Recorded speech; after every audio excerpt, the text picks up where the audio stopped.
Para conocer un análisis realizado sobre El Salvador, presentará a ustedes una presentación el ingeniero Waldo Jiménez, director de Asuntos Económicos de ANEP.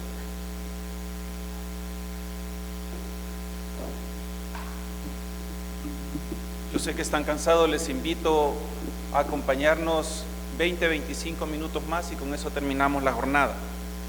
Cuando Karl Marx y Friedrich Engels publicaron el Manifiesto Comunista, pusieron por delante que existía una lucha de clases. Esa lucha de clases era entre los capitalistas y los trabajadores, y ambos eran irreconciliables. Uno debía vencer al otro. La clase trabajadora debía vencer a los capitalistas. Esas ideas, estimados amigos y amigas, que nos parecen contrarias a lo que nosotros pensamos, no debemos despreciarlas, porque hace casi 100 años se ejecutaron en la Rusia postzarista y después en una treintena de países en la Europa, principalmente en la Europa oriental, y llegaron a China, a Corea, a Cuba y hasta Nicaragua, muy cerca de nuestras fronteras. Lo cierto es que estos países fracasaron porque, entre otras cosas, lograron quitarle las empresas, los medios de producción a los capitalistas, y en el tránsito a pasársela a los trabajadores se las quedó el Estado, y eso creó un sistema que no fue sostenible y fracasó. Ese fracaso sucede en el mismo tiempo en el que en América Latina estaba surgiendo un movimiento muy fuerte de izquierdas. Las izquierdas de América Latina quedaron desorientadas ante los acontecimientos de las Europas, pero se reorganizaron alrededor de reuniones del Foro de Sao Paulo.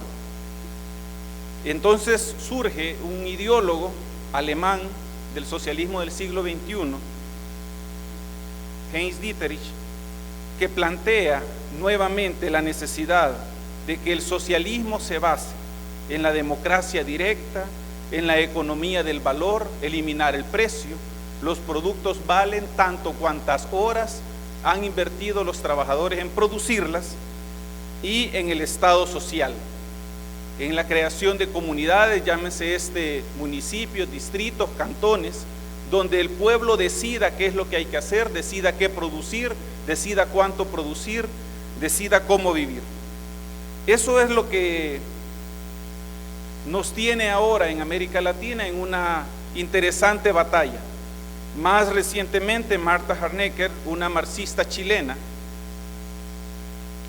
que por cierto estuvo de visita hace unos meses en El Salvador, nos hacía notar, dice: no solo existe una débil presencia de condiciones económicas, materiales y culturales para construir el socialismo, sino que también está ausente la condición más importante y hasta ahora considerada indispensable. No se cuenta con el poder total del Estado, solo se cuenta con una partecita de él. Recordemos que el poder del Estado no se limita al Ejecutivo, sino que involucra también al Poder Legislativo, el Judicial, las Fuerzas Armadas, los órganos locales de gobierno, alcaldías, gobernaciones y otras instancias. Por lo tanto, no es lo mismo acceder al gobierno que contar con todo el poder del Estado, incluyendo el monopolio de la violencia. Harnecker hace referencia a que el proceso de Allende en Chile era un tránsito pacífico y desarmado, pero que el proceso venezolano es un tránsito pacífico pero armado. No porque el pueblo esté armado, sino porque la gran mayoría de las Fuerzas Armadas apoyan el proceso. ANEP ha estado en los últimos meses recopilando una serie de información de por qué El Salvador está en crisis. Y hemos encontrado numerosos documentos, incluyendo los que he leído, sobre cómo se está construyendo el alba de los pueblos, desde los pueblos. Lo que hemos encontrado en la práctica son una serie de acontecimientos en los países del socialismo del siglo XXI. Viviana Padelin hace un resumen de diferentes acontecimientos, diferentes consecuencias de las acciones que están sucediendo en los países del socialismo del siglo XXI. Todas esas consecuencias nos hacen dudar si efectivamente lo que estamos construyendo es el socialismo del siglo XXI en función del pueblo, como lo han planteado los ideólogos de este sistema, o si lo que estamos construyendo son dictaduras que benefician solamente a un reducido grupo de personas, que utilizan la ideología en su beneficio. El socialismo del siglo XXI, hemos recopilado información para El Salvador. Los siguientes slides que vamos a mostrar, que ha preparado ANEP durante varios meses, solamente son una recopilación de noticias que todos nosotros hemos visto. La gracia que tienen es que están juntas y las hemos puesto juntas y parece formar parte de un plan. Muchos de los slides que están aquí mencionados, de las noticias que están aquí incluidas, probablemente también acontecieron mientras gobernaron los partidos políticos que ahora son oposición en las décadas anteriores. Es muy probable, no es muy probable, es seguro que también acontecieron, pero tenían otro objetivo. Revisemos el rompecabezas que hemos preparado para El Salvador. Primero, hay una serie de negocios que se están realizando en el país que primero modifican las leyes y después de que modifican las leyes, el conglomerado ALBA entra al negocio. Sobre eso hay numerosos ejemplos que están destacados en las noticias que aquí se mencionan, en el caso de fertilizantes, en el caso de aviación civil y la línea aérea, en el caso del rubro médico y energético, en fin, en el caso de gas, en el caso de petróleo, en el caso de microcréditos, reforman leyes, hacen leyes nuevas y con esto entra alguna empresa del conglomerado ALBA. Un estudio de la Universidad de Salamanca nos mostraba que existe una vinculación entre clientelismo y las ventajas comerciales de estas empresas.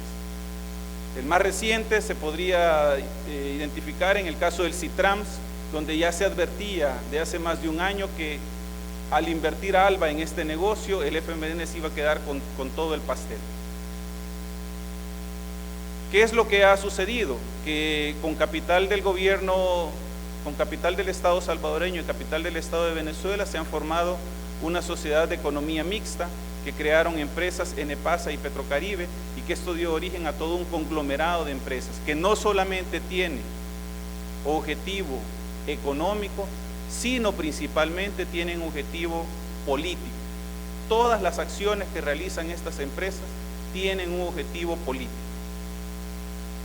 Ahora mismo el patrimonio de estas empresas supera los $1.000 millones y tienen una relación deuda-patrimonio de más del 99%. No existe ninguna empresa en un país capitalista que pueda tener esta relación deuda-patrimonio. La segunda pieza del rompecabezas que hemos identificado es el de la corrupción. Como decía, de esto podemos encontrar muchas noticias en los tiempos en que gobernaban todos los partidos que hoy son oposición. Aquí destacamos estas noticias que hemos encontrado, empezando desde el tiempo de la presidencia 2009-2014, pero también pasando por este asesor, ahora está siendo investigado en su país de origen, pero también pasando principalmente por dos proyectos hidroeléctricos, el Chaparral y la 5 de noviembre, donde la Fiscalía, según las noticias reportadas, investiga las anomalías en la construcción y aunque estas empresas están siendo investigadas en su país de origen, el gobierno decide mantener la relación con esas empresas que ya están siendo cuestionadas, como decíamos, en Brasil.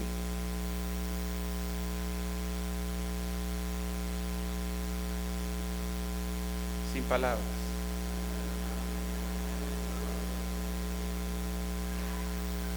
La tercera pieza del rompecabezas es el asistencialismo con fines políticos. En una entrevista que le hacían al Papa cuando era cardenal en Buenos Aires, decía: a la gente la empobrecen para que luego voten por quienes los hundieron en la pobreza. El asistencialismo con fines políticos lo que busca es la dependencia de los pobres hacia el partido de gobierno. Necesitan los pobres depender del partido de gobierno. El socialismo del siglo XXI siempre necesita pobres a quienes comprarles sus votos en las siguientes elecciones. Sobre eso hay numerosos ejemplos. Lo que hacen es generar un círculo vicioso. Hay más pobreza, se crean más programas de asistencialismo y dependencia del Estado. Con eso se siembran votos para la siguiente elección. Como estos programas asistencialistas, alguien tiene que llevarlos a cabo, hay más burocracia. para financiar toda la burocracia y los programas asistencialistas, se crean más impuestos, eso desincentiva la inversión y genera menos empleo y se cierra el círculo vicioso. Basta un ejemplo. Esos son los montos de gasto público que se han utilizado en subsidios. Vean ustedes cómo hemos pasado de 37 millones de dólares hace más de 10 años a más de casi 400 millones de dólares, un promedio superior a los 400 millones de dólares los últimos 3 años. Estos son subsidios que no resuelven los problemas de las familias que reciben los subsidios. Esas familias, después de recibir el subsidio, siguen siendo pobres y necesitan que el gobierno les dé dinero el siguiente mes para irla pasando, y un mes después y un año después siguen siendo pobres. Además de los subsidios, el gobierno en los últimos años ha creado programas, nótese cómo estos subsidios vienen sucediendo incluso desde que en este país gobernaban los partidos que hoy son oposición. Pero este gobierno ha creado una serie de programas sociales que ha multiplicado por 5 en los últimos 5 años su valor, ya totalizan 578 millones de dólares de dinero gastado. Para tener orden de dimensión, 578 millones de dólares es el 12% del presupuesto general de la nación. Estamos gastando dinero en programas que compran votos y que no resuelven los problemas de los salvadoreños. Los programas sociales no son inversión social, no resuelven de manera permanente los problemas de los salvadoreños y, lo que es peor, no logran crear ciudadanos que se ganen con su trabajo su sustento diario. Los hace totalmente dependientes. Como consecuencia de esto tenemos la cuarta pieza del rompecabezas, hay un aumento de la pobreza. Rápidamente, la nota de la PAES ha disminuido en los últimos años.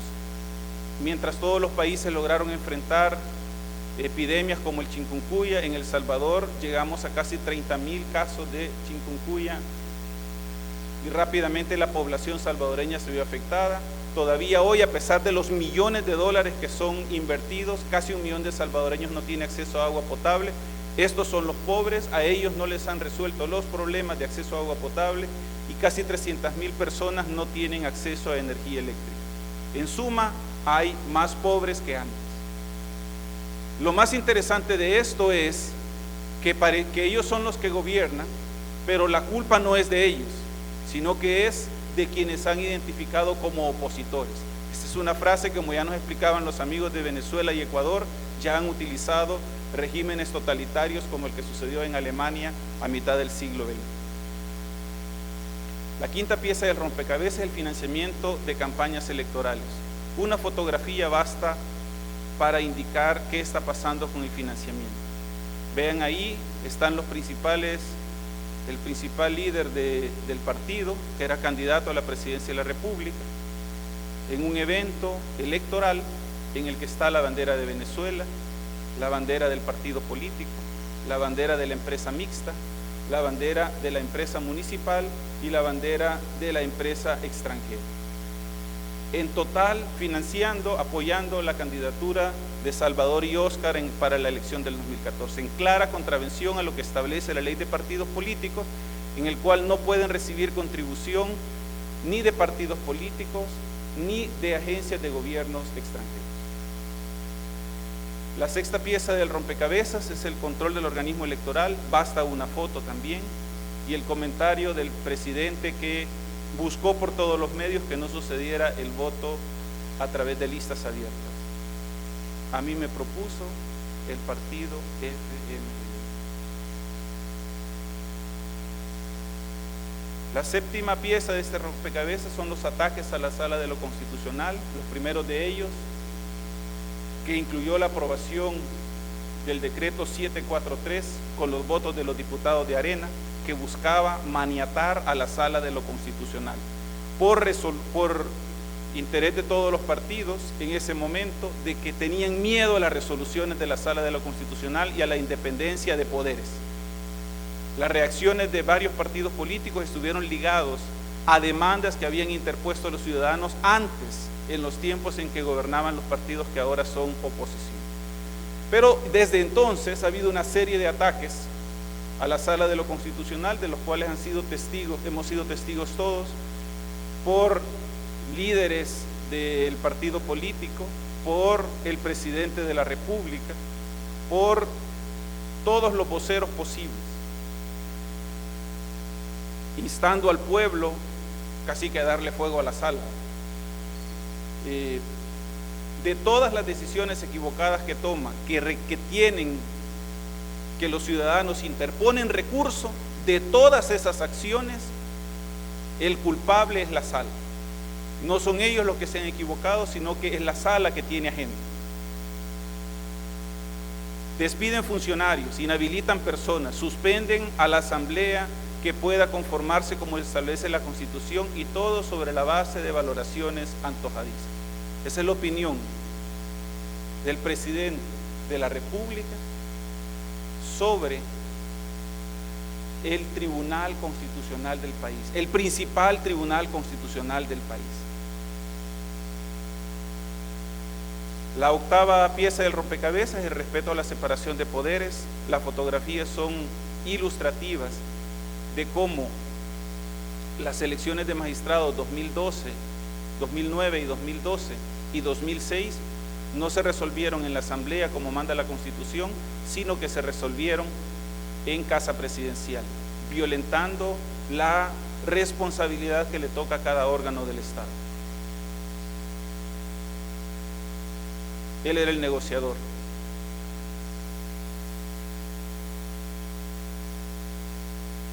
Finalmente se nombraron los mismos magistrados 2006-2012 gracias a su intervención.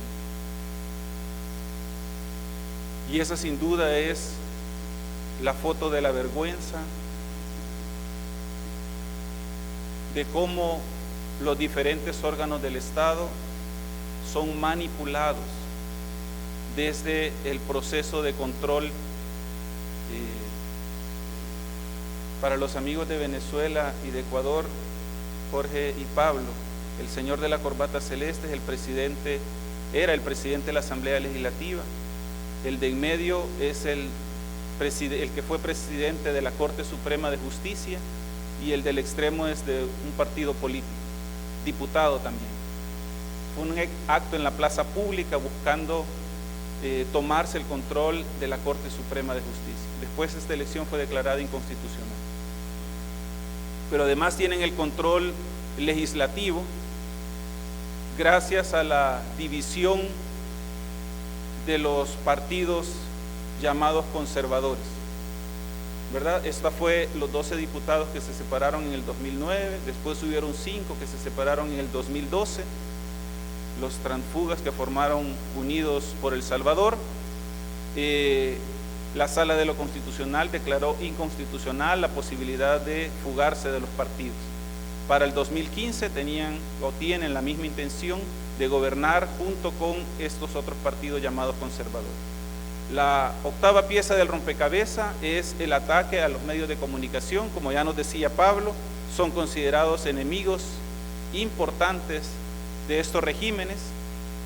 Quien ha liderado ataques a los medios de comunicación en este periodo ha sido el presidente de la República. Dice que porque el problema de pánico que hay en las ciudades, el problema de los muertos es de los medios, no de los muertos. Les culpa también de que los soldados pidan mejores condiciones salariales. Les une al partido Arena en una guerra psicológica, algo a lo que me referiré un poco más adelante. Aquí otra nota sobre instigamiento a las Fuerzas Armadas y un llamado, por lo tanto, que hacía el presidente de la República a la Corte Suprema de Justicia para que resolviera pronto los recursos que estaban relacionados con las subastas de los canales de televisión y de los diferentes medios de comunicación. Resolución que, por cierto, ya salió. Esta nota creo que es la más ilustrativa. Leo, de una dirigente del FMLN: creo que hay grandes medios que no deberíamos ver, porque cuando uno enciende la televisión y ve efectivamente un montón de muertos, eso deprime a la población. Entonces no hay que ver esos medios. Hay que escuchar la Maya Visión, Siglo XXI, Gente B, Canal 10, para que de verdad nos informemos, manifestó la dirigente. Esta es la diputada Neri Bonilla del departamento de San Salvador. La pieza 10 de este rompecabezas es el descrédito a los opositores. En todos los partidos, en todos los países, el partido en el gobierno busca desacreditar a los opositores. Eso sucede así siempre. Esto no sería noticia si no fuera que el partido en el gobierno ya ha empezado la campaña presidencial 2019 y ha dicho que el único legítimo para ganar la elección del 2019 es él, y que sería ilegítimo que Arena regresara al gobierno. No sé qué va a hacer Arena con todas estas noticias, pero le han dicho que no tiene derecho a volver a ganar la presidencia de la República. Tanto que a nivel internacional ya circulan estas noticias de que el paro al transporte que hizo las maras es parte del plan internacional para sacar del gobierno al FMLN. Y en función de eso hasta tuvieron una reunión de los países ALBA para discutir todos los golpes blandos que están sucediendo contra sus gobiernos. La 12ª pieza del rompecabezas es el ataque a opositores. Además de los medios de comunicación, del partido político y de la Sala de lo Constitucional, tienen identificados otros opositores. El primer opositor, sin duda, es ANEP, quien está organizando este evento. Publican lista de supuestos deudores, las empresas reaccionan. El colmo fue cuando el señor presidente de la República era vicepresidente y candidato. Mandó a ponerle bozal al presidente de ANEP.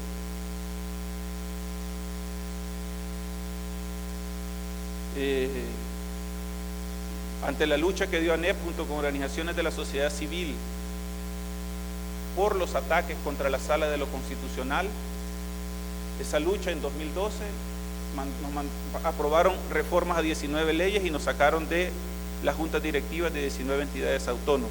Ante eso se recurrió a la Organización Internacional del Trabajo, se han puesto demandas y la Organización Internacional del Trabajo, sobre todo en lo que está relacionado con entidades tripartitas como INSAFOR, Fondo Social para la Vivienda, Seguro Social, ha resuelto favorablemente a la propuesta que ha presentado el sector privado salvadoreño. Además, han buscado tomarse las juntas directivas de gremiales socias de ANEP, como el caso de la Asociación Cafetalera, y han tratado de utilizar el poder del Estado, en este caso a través del Ministerio de Gobernación, para mantener durante varios meses a ANEP sin credenciales. Como finalmente quien da las credenciales es el Ministerio de Gobernación, se buscaron diferentes subterfugios para mantener a ANEP sin credenciales y decir que su junta era ilegal. Pero no solamente el ataque es hacia ANEP, sino que hacia otras organizaciones como FUSADES, como FUNDE, como Aliados por la Democracia. Todos quien no dice lo que el lenguaje oficial manda son sus opositores. 13 es el control del sector laboral. No han logrado someter y lograr que los sindicatos de trabajadores tengan su agenda y por lo tanto han evitado, han obligado, han exigido que para elegir a los representantes del sector laboral en el Consejo Superior del Trabajo debe haber unanimidad.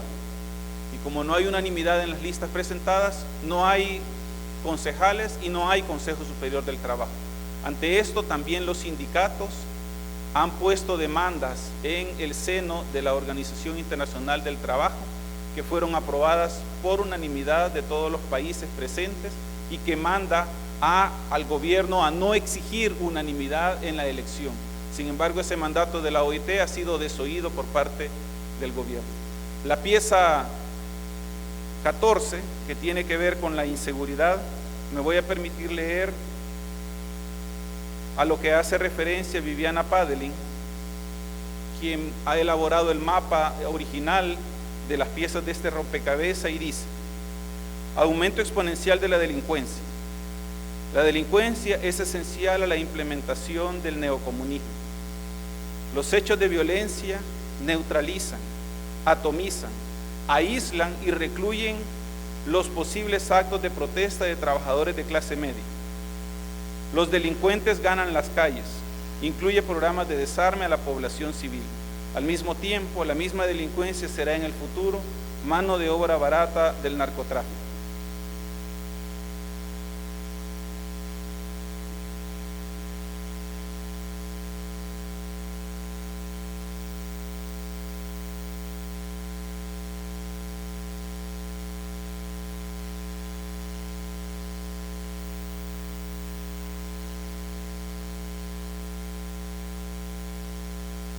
El top 5 de los días de mayores asesinatos.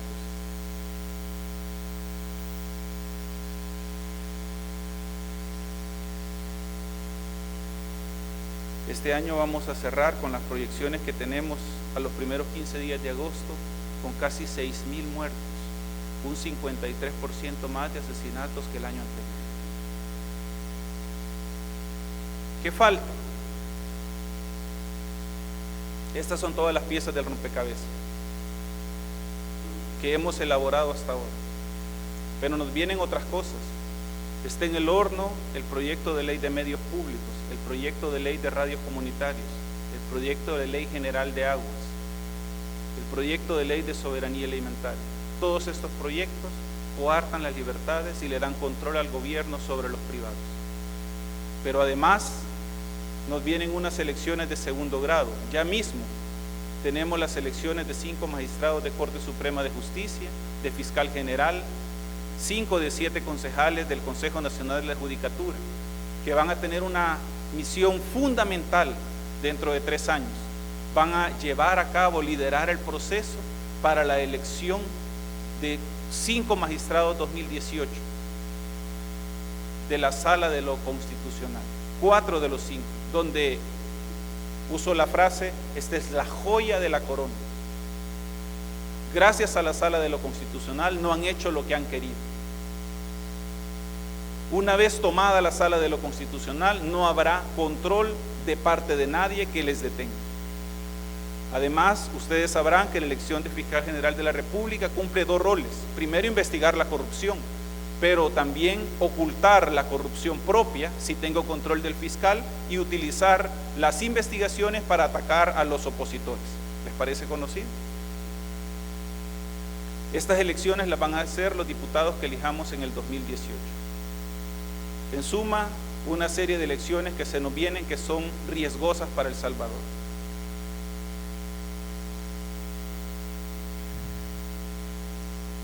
Bien, en este punto solo queremos hacer una reflexión. ¿Es efectivamente ideológica la implementación del socialismo del siglo XXI o son un grupo de líderes que, tomando el control del Estado, están llevando a los países a la constitución de dictaduras y utilizan la etiqueta para su beneficio?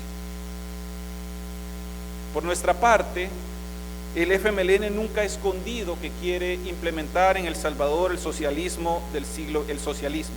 Nunca lo ha escondido.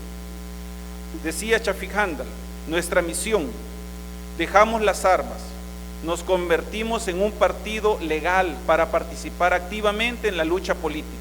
Entrábamos así dentro del sistema, con la decisión de mantener una lucha persistente para consumar la revolución democrática inconclusa, orientada a cambiar el sistema, asegurar el desarrollo social en un curso más o menos duradero, con un rumbo hacia una sociedad socialista.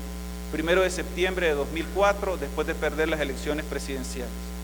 Subrayo: abandonamos las armas, entramos en el sistema para cambiar el sistema, no para que el sistema nos cambie a nosotros. Construir la base económica y social que haga posible transitar a una sociedad socialista.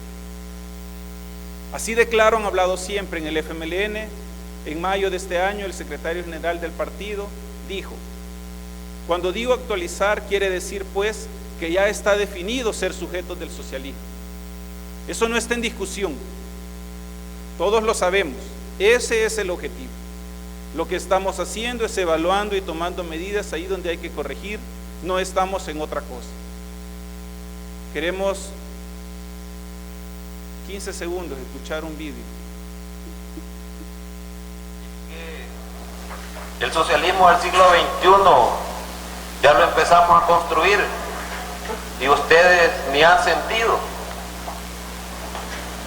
Eso empezó el 1 de junio del 2009.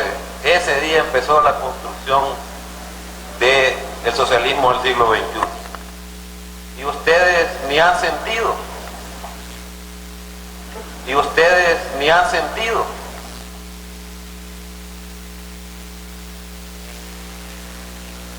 Cerramos con esta idea. Esta no es una disputa de sistemas políticos y económicos. Es la elección entre vivir en democracia o vivir en dictadura. Muchas gracias.